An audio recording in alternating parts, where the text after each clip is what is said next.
ಅಬ್ಬಬ್ಬ ಪಾನಿಪುರಿ ಮಾರುವವನ ಆದಾಯ ಇಷ್ಟೊಂದಾ? ನಿಜಕ್ಕೂ ನೀವು ಬಾಯ ಮೇಲೆ ಬೆರಳಿಡ್ತೀರಿ. ಈಗಿನ ಕಾಲದಲ್ಲಿ ಜೀವನ ನಡೆಸೋದು ಬಹಳ ಕಷ್ಟ ಆಗಿದೆ.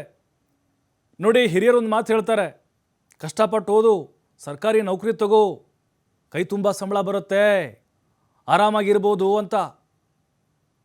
ಆದರೆ ಈಗ ಇರುವಂತಹ IT-BT ಆಗಿರ್ಬೋದು, ಖಾಸಗಿ ಕಂಪನಿಗಳಾಗಿರ್ಬೋದು, ಸರ್ಕಾರಿ ಕೆಲಸ ಆಗಿರ್ಬೋದು, ಸಂಬಳವನ್ನು ನೋಡ್ತಾ ಇರ್ತೀವಲ್ವಾ.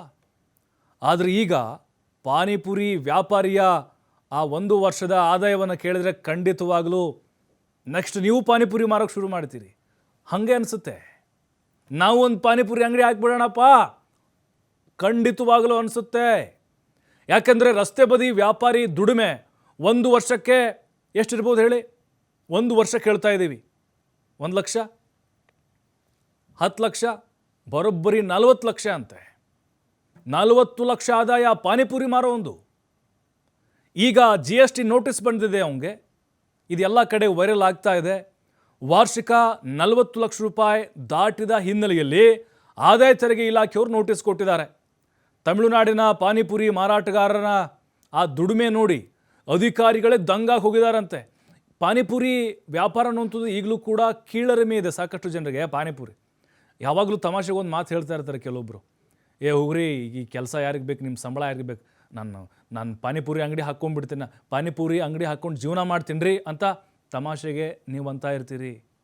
ನೋಡಿ, ಈಗ ತಮಾಷೆ ಅಂತ ಅಂದ್ಕೊಂಡ್ರೂ ಕೂಡ 40 ಲಕ್ಷ ರೂಪಾಯಿ ತಿಂಗಳದ ಆದಾಯ, ಸ್ನಾತಕೋತ್ತರ ಪದವಿ, ನಾವು ಎಲ್ಲ ಕಣ್ಣಿಗೆಣ್ಣೆ ಬಿಟ್ಕೊಂಡು ಓದಿದ್ರು ಕೂಡ, ಡಬಲ್ ಡಿಗ್ರಿ ಮಾಡಿದ್ರು ಕೂಡ ಇಷ್ಟು ಸಂಬಳ ತಗೊಳ್ಳೋಕ್ಕಾಗುತ್ತಾ? ಪಾನಿಪುರಿ ಮಾರಾಟಗಾರನ ವಾರ್ಷಿಕ ಆದಾಯ 40 ಲಕ್ಷ ರೂಪಾಯಿ.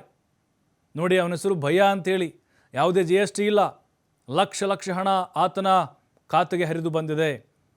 ಹಾಗಾದರೆ ಏನಾಗಿದೆ ಅಲ್ಲಿ ಆ್ಯಕ್ಚುಲಿ ಅಂತ ನೋಡೋದಾದರೆ, ನಾವು UPI ಪೇಮೆಂಟು, ಈಗ ಫೋನ್ಪೇ, ಗೂಗಲ್ ಪೇ ಸ್ಕ್ಯಾನ್ ಮಾಡ್ತೀವಲ್ವಾ, ಇದೇ ಅವನಿಗೆ ಸಂಕಷ್ಟವನ್ನು ತಂದೊಡ್ಡಿದೆ.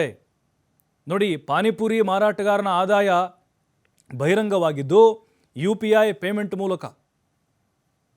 ಅಂದರೆ ಫೋನ್ಪೇ ಮತ್ತು ಗೂಗಲ್ ಪೇ ಏನಿದೆ, ಅಲ್ಲಿ ಏನು ಪೇಮೆಂಟನ್ನು ಮಾಡ್ತಾರೆ ಅದೆಲ್ಲವನ್ನು ಕೂಡ ಕ್ರೋಢೀಕರಣ ಮಾಡಿದಾಗ 40 ಲಕ್ಷಕ್ಕಿಂತ ಹೆಚ್ಚು ಆದಾಯವನ್ನು ಆತನ ಅಕೌಂಟಲ್ಲಿ ತೋರಿಸಿದೆ. ಮಾರಾಟಗಾರನ UPI ಪಾವತಿಗಳನ್ನು ಆದಾಯ ಇಲಾಖೆ ಟ್ರ್ಯಾಕ್ ಮಾಡಿದೆ. ಇಲ್ಲಿ ಈ ವೇಳೆ ಸುಮಾರು 40 ಲಕ್ಷ ರೂಪಾಯಿ ಆದಾಯ ಬಂದಿರೋದು ಅಧಿಕಾರಿಗಳಿಗೆ ಗೊತ್ತಾಗುತ್ತೆ. ಅಧಿಕಾರಿಗಳು ದಂಗಾಗ್ಬಿಡ್ತಾರೆ, ಏನ್ರಿ ಪಾನಿಪುರಿ ಮಾರೋ 40 ಲಕ್ಷನ ಅಂತ. ಹಾಗಾಗಿ ತಮಿಳುನಾಡು GST ಇಲಾಖೆ ಸಮನ್ಸನ್ನು ಜಾರಿ ಮಾಡಿದೆ ಅವನಿಗೀಗ.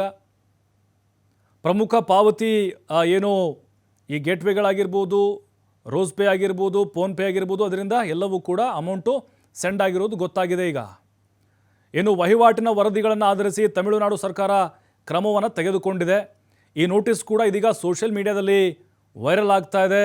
ನೋಟಿಸ್ನಲ್ಲಿ ಏನು ಹೇಳಿದ್ದಾರೆ ಅಂತ ಹೇಳಿದ್ರೆ, ಪಾನಿಪುರಿ ಅಂಗಡಿಯವನ 2023-24ನೇ ಸಾಲಿನ ವಹಿವಾಟು ಬರೋಬ್ಬರಿ 40,11,19 ರೂಪಾಯಿ ಅಂತ ಉಲ್ಲೇಖ ಇದೆ. ಹಾಗಾಗಿ ಪಾನಿಪುರಿ ವ್ಯವಹಾರವನ್ನು ಯಾರು ಈಗ ಕೀಳಂತ ಭಾವಿಸಿದ್ರೋ ಅವರೆಲ್ಲರೂ ಕೂಡ ಪಾನಿಪುರಿ ವ್ಯಾಪಾರ ಮಾಡೋದೇ ಲೇಸು ಅನ್ನುವಂಥ ಚಿಂತನೆಗೆ ಬಂದಿದ್ದಾರೆ.